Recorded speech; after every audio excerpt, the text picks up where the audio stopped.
Thank you and welcome to the show this morning. The topic this morning is spirituality, depression, and suicide. And we're fortunate to have with us to talk about spirituality, depression, and suicide, Dr. CPoe. Of course, Dr. Poe, we've had you on so many shows here, and I'm sure that most of our audience is familiar with Dr. CPoe, and they, like I, can expect a lot of good information today. And what we'd like to do today, Dr. Poe, is to talk about this area of spirituality, depression, and suicide. But before we get into that, let's have you to give us some information about your background, your education, and some of the things that were important in terms of eventually leading you to become involved in some of the areas that you're now involved in. And then we'll talk about these three issues of spirituality, depression, and suicide. First, let me just say that it feels good, and I'm very thankful to have the opportunity to join you on your show again.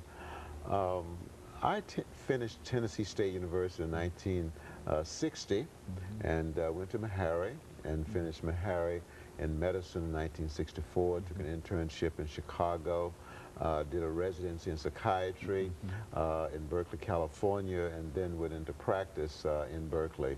Then I came back to Nashville in 1976, worked at Meharry for a while in the Department of Psychiatry, and then went into private practice. Got involved in prison ministry, got involved in homeless ministry.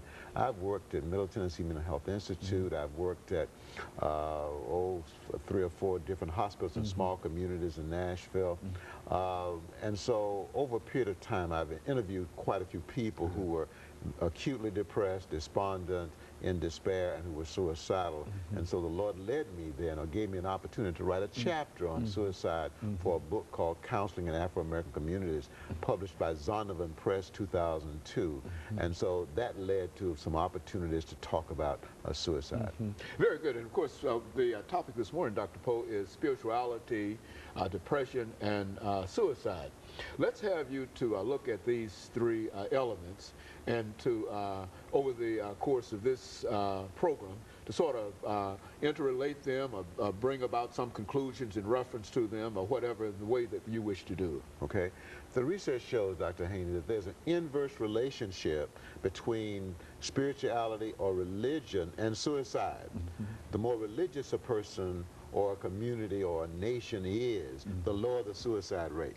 Interesting enough, Spain has is considered to be the country with the lowest suicide rate, and Italy has a very low suicide rate. Well, we know that in Spain, the state religion is Catholicism.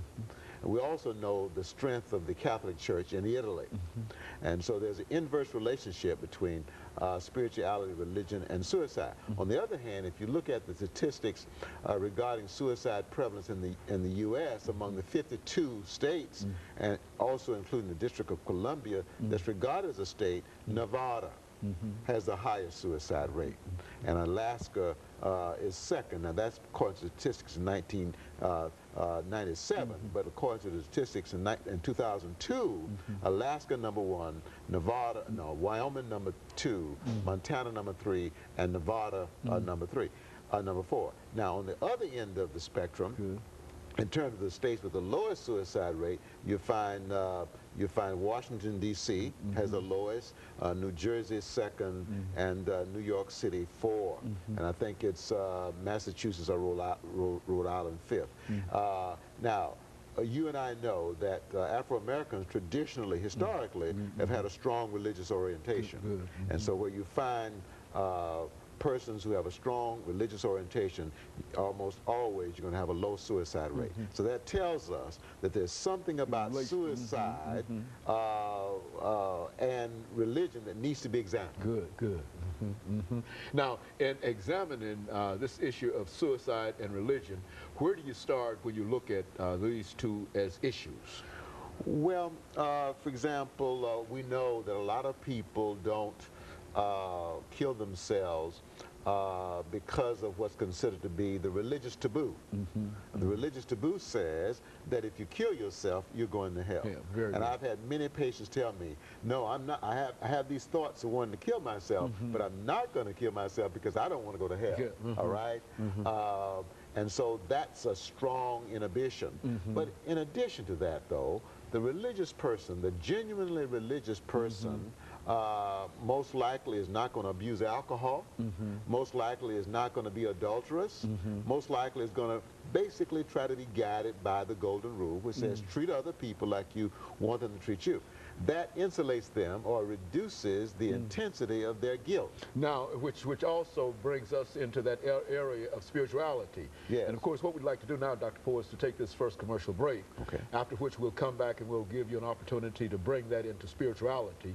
And we'll be back with our audience following this very, very short commercial break.